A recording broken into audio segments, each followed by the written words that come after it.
Hai, Assalamualaikum. Saya Tisha. Jadi hari ni Tisha nak bawa korang untuk kita pusing-pusing teroka apa yang ada dekat dalam karang craft ni. So tunggu apa lagi? Jom.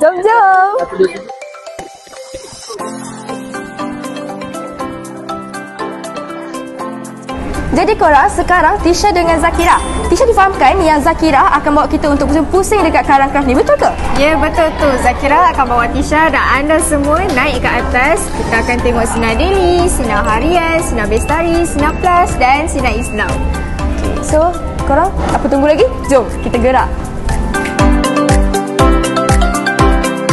Okay, jadi sekarang ni Zakira nak bawa Tisha pergi tengok bahagian office Karang Craft. Jadi ini bahagian departmen buku di mana staff-staff Karang Craft terbitkan buku Karang Craft macam novel, buku cerita, banyak lagi.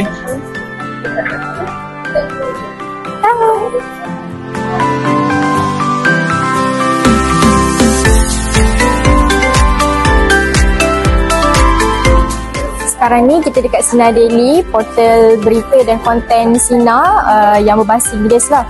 Jadi macam ni lah suasana staff-staff Karang Craft.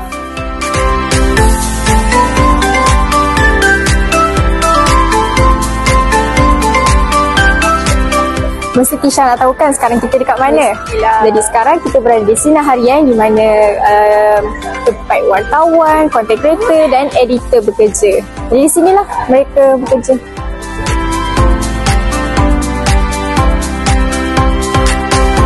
Ini bahagian Sinar Islam.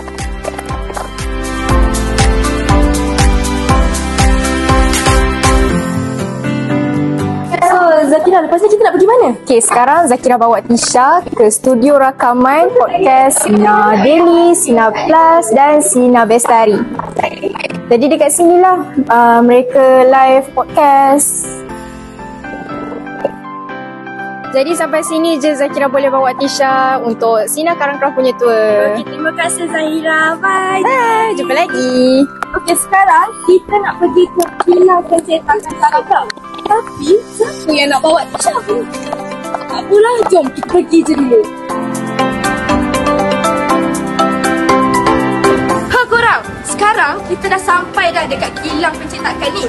Tapi kita masih lagi tak tahu siapa yang nak bawa kita pusing-pusing tour dekat kilang ni. And apa je sebenarnya yang ada kat dalam kilang ni? Tak apa, kita masuk je dulu, kita tengok apa yang ada. Jom. Ada Ryan lah. Hai Ryan. Datang ke kilang pencetakan Karang Craft. Apa yang ada dekat kilang ni? Dekat kilang ni macam-macam ada. Kilang ni bukan je cetak untuk karya-karya Karang Craft, tetapi juga untuk pelbagai media lain seperti The Star, Harian Metro dan lain-lain. Dekat sini adalah contoh kertas akhbar yang nak dibuang atas sebab-sebab koyak, salah cetak dan lain-lain. Jom saya tunjuk sedikit tentang kilang kat sini.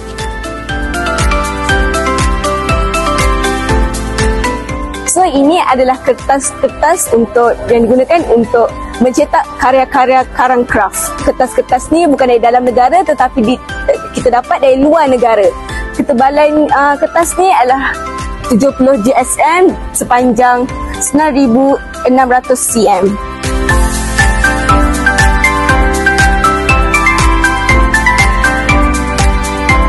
Selepas buku-buku kita dah berjaya di print, so kita akan jual kat sini di Karang Craft Mall dan juga kedai-kedai buku di seluruh Malaysia. Oh ya ke? Jadi maksudnya buku-buku kat sini adalah buku-buku yang telah berjaya di print kat kilang yang kita tengok tadi? Ya, betul. Wow, menariknya. Okey, kalau macam tu Tisha nak pergi tengoklah apa buku-buku yang ada dekat dalam Karang Craft Mall ni. Jom ikut Tisha tengok apa buku-buku yang ada kat sini.